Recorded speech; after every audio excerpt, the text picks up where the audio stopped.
क्यों पूजे जाते हैं पीर और मजार?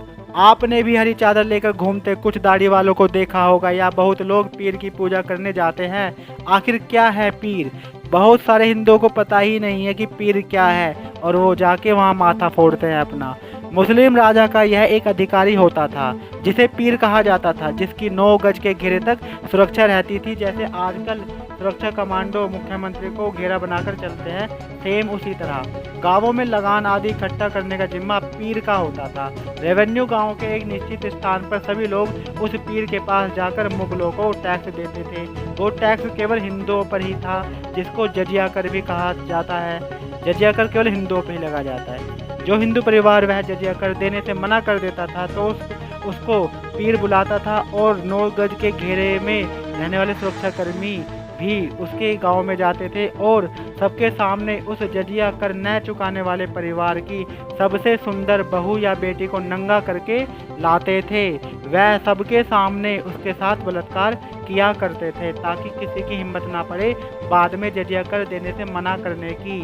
सबके सामने हो रहे इस घिनौने बलात्कार के समय कुछ लोग उस बहू बेटी के ऊपर चादर डाल देते थे और गांव के बाकी लोग डर के मारे लगान और जजिया कर यानी कि पैसा उसी चादर के ऊपर या उसके आसपास धड़ाधड़ डालते चले जाते थे और हाथ जोड़ लेते थे, सिर झुकाते थे कि कहीं उनके ऊपर भी पीर या उसके 9 गज के घेरे वाले सुरक्षा देने वाले मुसलमान अत्याचार ना करे। क्यों पूजा करते हैं पीर मजार की? देखिए कितना अत्याचार होता है तब भी लोग पीर मजार को पूजते हैं। यह है उन पीरों की सच्चाई। जब वह दुष्ट नीच पीर मरे थे तब भी मूर्ख अज्ञानी हिंदुओं में उनके प्रति वही घबराहट और भयंकर खौफ बना रहा और फिर यह पीढ़ी दर पीढ़ी परंपरा लोगों के दिमाग में बैठ गई। ऐसे राक्षस पीरों के मरने के सदियों बाद भी मूर्ख हिंदू डर के मारे उनकी कब्रों पर वही चादर और पैसा चढ़ाता है। अर्थात जिस नीच पीर ने मूर्ख हिंदुओं की बहन बेटियों की इज्जत लूटी, यह मूर्ख उनको ही भगवान समझकर उनके ही कब्रों पर माथा रगड़ता फिरता है। कहीं नौकरी मांगता है तो कहीं पुत्र मांगता है और कहीं धन दौलत और व्यापार और तरक्की के लिए माथा रगड़ता है। क्या इससे अधिक कायरता व मूर्खता की मिसाल दुनिया में कहीं मिल सकती है?